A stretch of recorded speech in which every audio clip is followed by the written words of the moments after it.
단 이유가 있었습니다. 편경은 세종 때 비로소 제대로 만들 수 있었다.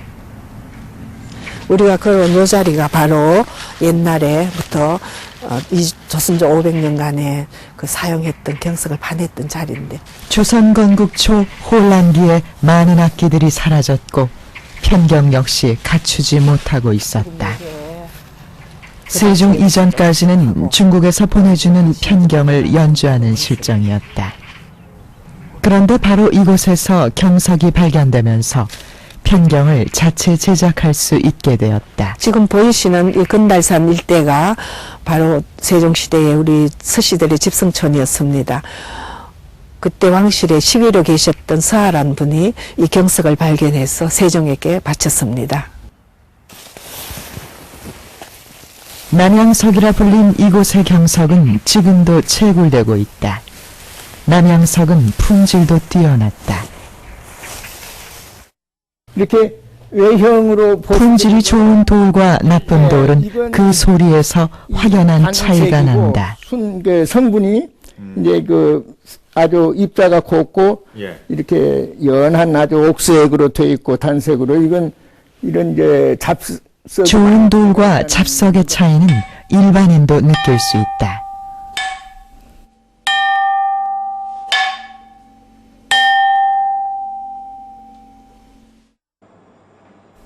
국립국악원에는 세종 때부터 새로 만들기 시작한 각종 악기가 전시되어 있다.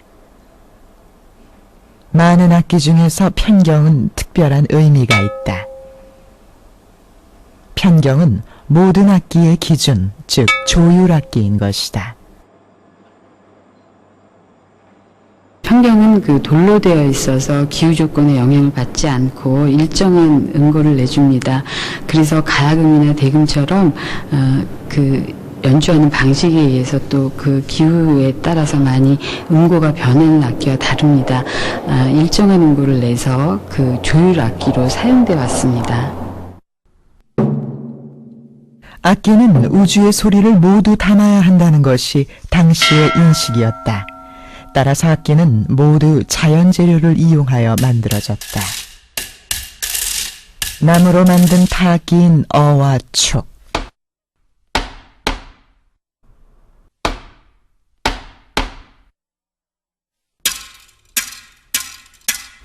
흙으로 만든 질그릇 악기인 부와 혼이 있으며 대나무로 만든 악기도 있다. 이런 악기로 우주의 소리를 담으려 했던 것이다. 일교음악에서 팔음은 아주 중요한 개념입니다. 우주를 구성하고 있는 8가지 그 악기 재료인데요. 흙, 돌, 나무, 쇠 등입니다. 이러한 악기로 음악을 연주함으로써 그 우주를 반영한다고 생각했습니다.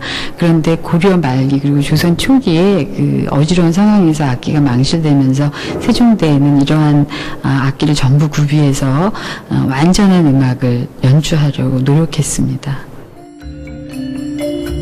이처럼 모든 악기를 갖추고 훌륭한 음악을 정립하려 한 세종.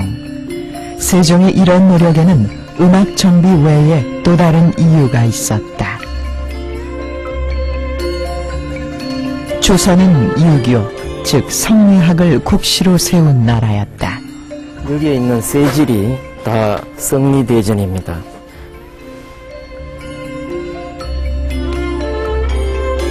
성리대전은 성리학의 교과서와 같은 책.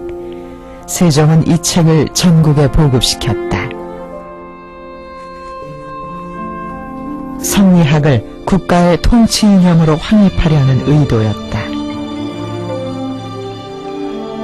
왕도 정치론이라든지 성인 군주론과 같은 이런 정치 이론에 대한 이론적 근거로서 이 책을 수용한 것 같습니다.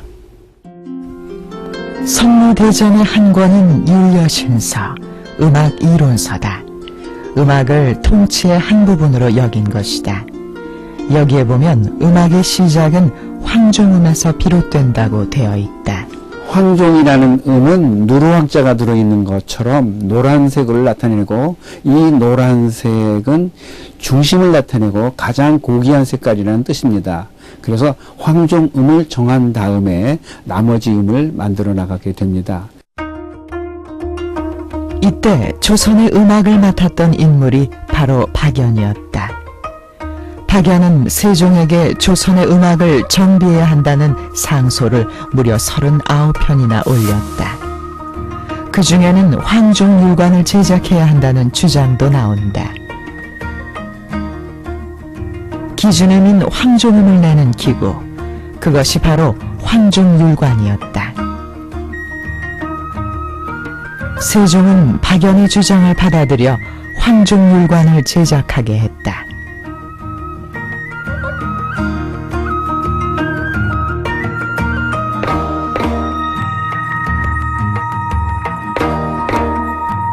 황종율관은 기장을 90개를 늘어놓은 길이에 대나무에서 나오는 소리였다.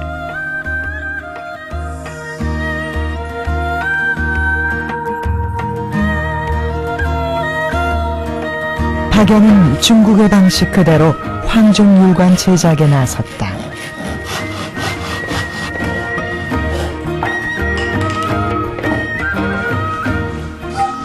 그러나 결과는 실패였다.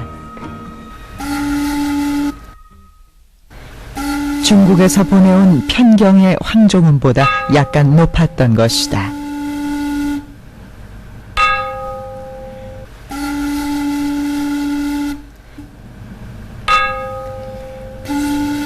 세종은 박연의 실패 원인을 간파했다.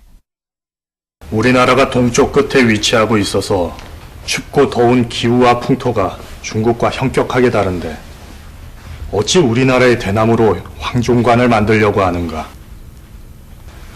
우리나라는 소리가 중국과 다르기 때문에 중국의 옛 제도를 그대로 따라서 황종관을 만드는 것은 옳지가 않다. 박연은 중국 기록을 그대로 따랐는데 중국 기장과 우리 기장의 크기 차이를 간과했던 것이다. 박연은 다시 몇 차례의 시도 끝에 황종율관을 완성한다.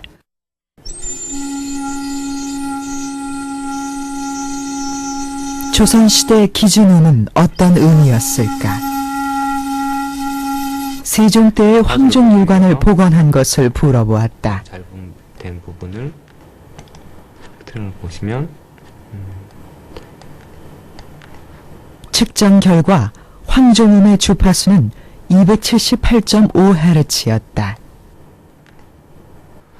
측정 결과 278Hz 정도가 나왔는데요. 이 음은 서양에서 말하는 도음보다 약간 더 높은 음으로 측정이 되었습니다. 황종율관이 만들어지자 나머지 음들도 만들 수 있었다. 황종율관에서 3분의 1을 자른 것은 인종음 솔. 인종음에서 3분의 1을 더하면 태주음 레. 여기서 다시 3분의 1을 자른 것은 남려 라. 이렇게 3분의 1을 더하거나 줄이는 이른바 3분 손익법으로 12음을 모두 만들 수 있었다.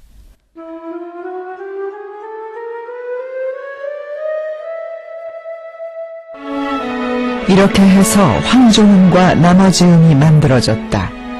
음악을 세우기 위한 세종